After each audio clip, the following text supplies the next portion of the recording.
Bonjour à tous, donc on se retrouve pour aller plus loin dans cette pensée sur cette parabole du semeur, où ce semeur, eh bien, on a l'impression qu'il jette un petit peu sa semence sur un petit peu partout comme ça autour de lui. Et cette fois-ci, donc cette semaine-ci, donc on va voir que le semeur va jeter sa semence bien sur le bord de son champ, là où s'entassent les pierres que le laboureur, quand il laboure le champ, les trouve et puis les laisse donc au bord du chemin. Et là, les pierres donc s'enterrent. Et voilà ce qui est écrit, Luc 8,6. Une autre partie tomba sur le roc. Quand elle fut levée, elle sécha parce qu'elle n'avait point d'humidité. Donc quelques graines sont tombées sur ces pierres et donc sur ces rochers, et celles-ci sont tombées un petit peu dans un creux où se trouvait un petit peu de terre. Et là, bien sûr, elle a de suite levé, mais voilà, la pluie coule sur le roc, bien sûr, et l'eau s'écoule, l'eau disparaît, et faute d'humidité, la semence, elle va mourir. Euh, Ce qui ressort, c'est que la parole de Dieu ne peut pas pénétrer dans un cœur si celui-ci reste fermé, si celui-ci la rejette, si celui-ci n'en veut pas. Alors il est bien évident que la parole de Dieu ne peut pas avoir cet impact qu'elle doit avoir lorsqu'un cœur s'ouvre à elle. Par exemple, dans Hébreux chapitre 4, verset 2, il est dit, car cette bonne nouvelle nous a été annoncée aussi bien qu'à eux, mais la parole qui leur fut annoncée ne leur servit de rien parce qu'elle ne trouva pas la foi chez ceux qui l'entendirent. Donc, ce terrain sur lequel la semence est jetée et où elle ne pourra pas germer, c'est de l'incrédulité, donc le Seigneur parle. La dureté du cœur qui est la conséquence donc de cette incrédulité. L'incrédulité, on peut dire que c'est la maladie qui s'attaque au cœur de l'âme, avec cet effet terrible de l'empêcher de croire en Dieu, de mettre des obstacles et de fermer eh bien ce cœur et de l'empêcher à faire confiance à Jésus-Christ. Alors bien sûr, il y a plusieurs degrés dans l'incrédulité, et celle-ci se mesure à la dureté du cœur. Il est bien évident qu'il y a des personnes qui font volontairement le choix de ne pas croire en Dieu et qui manifestent un rejet violent du Seigneur et de Dieu et de tout ce qui peut toucher à Dieu. Ce genre de personnes qu'on peut rencontrer, eh bien, ils ont banni Dieu de leur existence pour telle ou telle raison, et ils ont choisi délibérément une éternité sans Dieu. Ils ont fait le choix, malheureusement, j'allais dire, de l'enfer plutôt que le ciel. Et l'histoire est faite de grands athées célèbres, de grands personnages célèbres, et on peut dire aussi que leur fin a été tout aussi célèbre que leur vie. Par exemple, quelques exemples, le cardinal Mazarin dira ceci à la fin de sa vie, mon âme, qu'adviendra-t-il de toi? Cet homme de religion n'avait aucune assurance de l'éternité, de la vie, alors que tout simplement pour choisir une vie bien à la gloire qui le mettait en avant. Talleyrand dira ceci dans les derniers instants de sa vie, cet homme qui avait pris position publiquement de rejeter Dieu, j'endure la torture des damnés. Voilà ce que dira cet homme, c'est terrible. Hein. Charles IX, le roi de France, dira, je suis perdu, je n'en doute pas. Et il ne doutait pas de cela.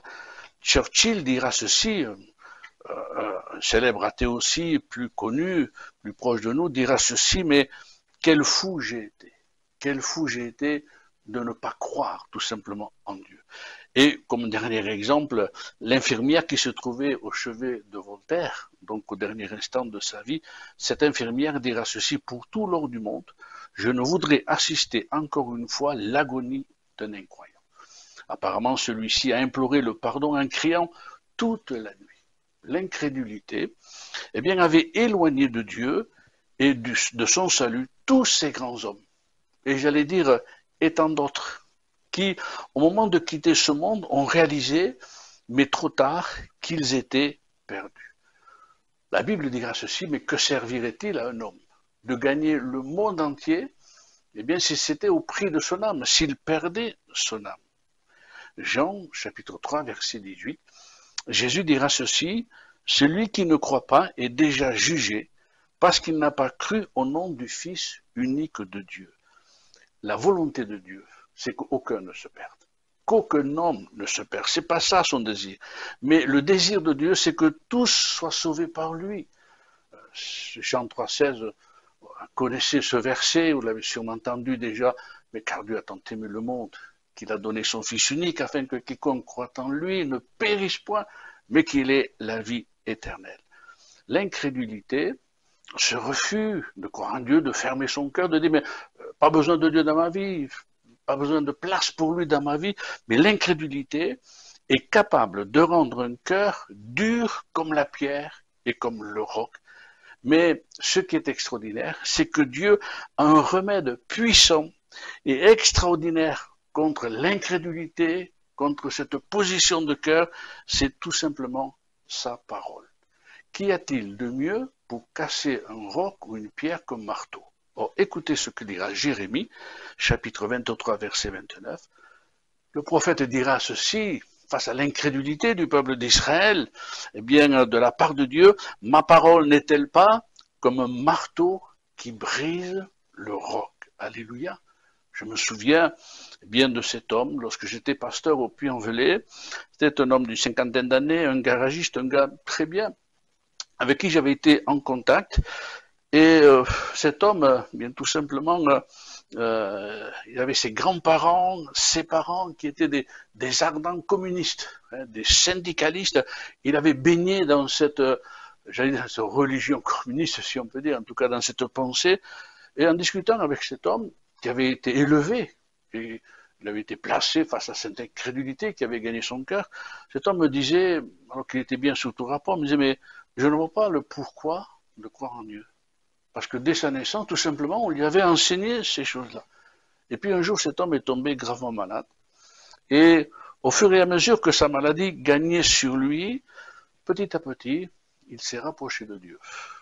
Et je l'ai accompagné, j'ai pu l'accompagner jusqu'à ces derniers instants où il s'était attaché à la parole de Dieu. Et cet homme-là, je l'ai vu partir pour l'éternité, mais non pas comme un incrédule, mais je l'ai vu partir en paix et apaisé. Il avait ouvert son cœur au Seigneur et Dieu l'accueillait dans sa gloire. Vous voyez, je disais de divers degrés de l'incrédulité. Il y a des personnes comme ça qui le deviennent par la vie.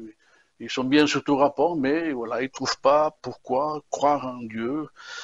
C'est pourquoi Dieu combat cet état de cœur qui éloigne l'homme de sa volonté, en jetant sa semence justement sur tous les cœurs. Et là, on réalise que ce semeur, en fait, il ne jette pas au hasard. Dieu ne laisse pas le soin au hasard, eh bien, de semer la parole dans un cœur. Et Dieu va jeter sa semence sur la face de la terre, sur tous les cœurs, même les plus endurcis. Pourquoi? Parce qu'il fait confiance en la puissance de vie qu'il y a dans sa semence, qu'il y a dans sa parole. Voilà la volonté du Seigneur. Ézéchiel, chapitre 36, verset 26. Je vous donnerai un cœur nouveau, et je mettrai en vous un esprit nouveau. J'ôterai de vos cœurs le cœur de pierre, et je vous donnerai un cœur de chair. Un cœur de chair capable de sentir et de ressentir sa présence, sa douce présence, sa grâce, capable de pouvoir être touché au plus profond de soi et de recevoir Jésus comme sauveur et maître, de se laisser aimer par lui et de l'aimer en retour. L'incrédulité la plus terrible ne tient pas devant l'amour de Dieu lorsque quelqu'un, eh bien, tout simplement en ressent les effets. L'incrédulité est aussi un péché grave au regard de Dieu, parce que l'incrédulité rejette le Seigneur. Lui, le Dieu vivant et vrai. L'incrédulité, eh bien, c'est tout simplement le mépris de sa personne et de toute son œuvre, et en particulier de celle de la croix. On peut être ignorant incrédule par ignorance, on le verra tout à l'heure, mais ça reste un péché. Mais en fin de compte, l'incrédulité n'est que le fruit de l'ignorance de Dieu. N'est que le fruit de l'ignorance de Dieu. L'apôtre Paul a été un grand persécuteur des chrétiens, l'histoire le prouve, la Bible le dit, de l'Église et de Christ lui-même, jusqu'à ce que Dieu l'arrête dans son chemin de folie, sur le chemin de Damas. La Bible dit qu'une grande lumière est venue à lui et a éclairé son esprit et son âme. Vous pouvez lire cela dans Actes chapitre 3, chapitre 9, verset 3. Et voilà ce que cet homme dira. Lui qui était si opposé, si fermé. Acte 17, verset 30, cet homme dira ceci. Dieu, sans tenir compte des temps d'ignorance, annonce maintenant à tous les hommes en tout lieu qu'ils aient à se repentir, parce qu'il a fixé un jour où il jugera le monde selon la justice. Ainsi donc, eh bien, sans tenir compte de ce temps d'ignorance, sans tenir compte de ce temps où on met Dieu à la porte de nos cœurs, alors que cette incrédulité a un poids, un jugement, eh bien, une condamnation sur nos vies. Dieu ne tient pas compte à cause de son amour de cela, et il permet à tous ces hommes la possibilité de venir à lui. Le monde de la non-foi tient les hommes aussi loin de la voie du salut de Dieu et les enferme dans la dureté de cœur. C'est ce que le monde qui est opposé à Dieu enseigne même dans les écoles aux plus jeunes.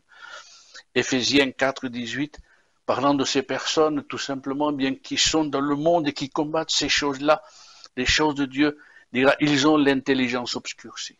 Ils sont étrangers à la vie de Dieu à cause de l'ignorance qui est en eux, à cause de l'endurcissement de leur cœur.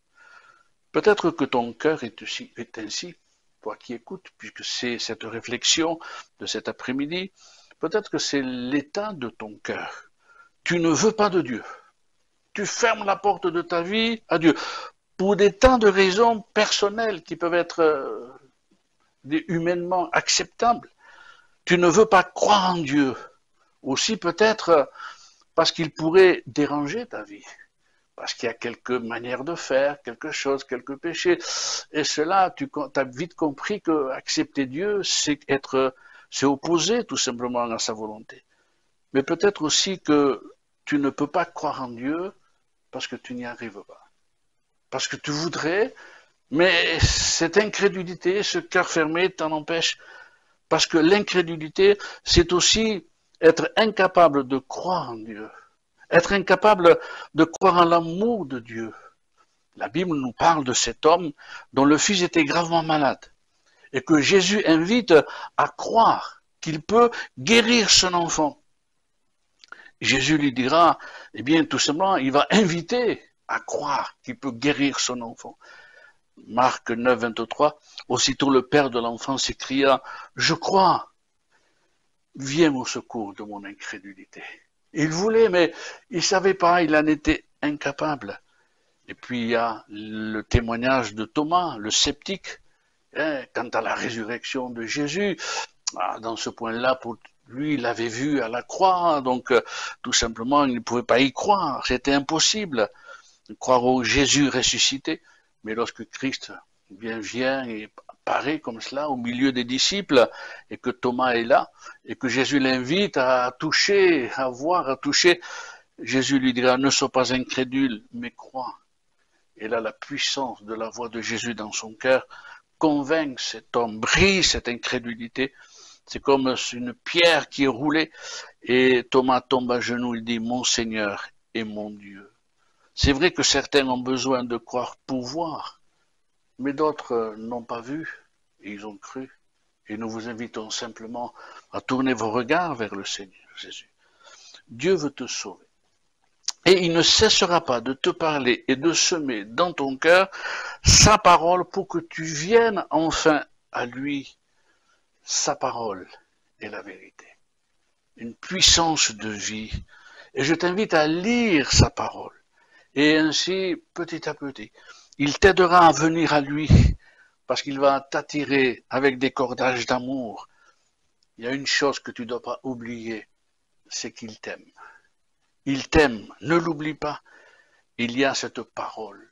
Hébreux, chapitre 3, verset 15, aujourd'hui, si vous entendez sa voix, n'endurcissez pas vos cœurs. Alors cette semence est jetée dans vos cœurs. Croyez-la, recevez-la. Et laissez-la travailler, porter des fruits dans votre cœur pour la gloire de son nom et pour le salut de vos âmes. Nous allons prier ensemble. Te bénissons, Seigneur, et nous te rendons grâce pour ta parole. Elle est la vérité. Seigneur, tu nous places, Seigneur, dans ce texte, face à tous celles, Seigneur, qui ont fermé un jour leur cœur pour des tas de raisons. qui ne veulent pas de toi, Seigneur, t'ont exclu de leur vie. Mais Seigneur, ta parole nous dit que tu ne tiens pas compte de ce temps d'ignorance où l'homme est plongé dans son incrédulité. Seigneur, cette ignorance des choses de Dieu nous tienne loin de toi, mais nous te prions de te révéler dans chaque cœur, de révéler ta grâce, ton amour, de te révéler comme le bon berger, le berger de nos âmes, qui a donné sa vie pour que sa brebis soit sauvée. Nous te prions pour chacune, afin que ton œuvre se fasse et que cette incrédulité, ces doutes soient, Seigneur, brisés, Seigneur, disparaissent des cœurs et que ces cœurs s'ouvrent enfin à toi pour la gloire de ton nom. Que ton nom soit béni, Seigneur Jésus. Amen. Que Dieu vous bénisse, chers amis, et à bientôt.